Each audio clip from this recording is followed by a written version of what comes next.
Welcome to CMD news. నా పేరు కామాక్షి. ముందుగా నేటి వార్తా విశేషాలు.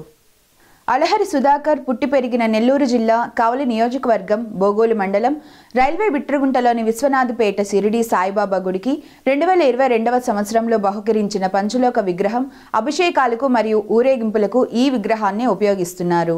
గురు పౌర్ణమి సందర్భంగా ఆ గుడిలో బాబాకి పూజలు నిర్వహించారు.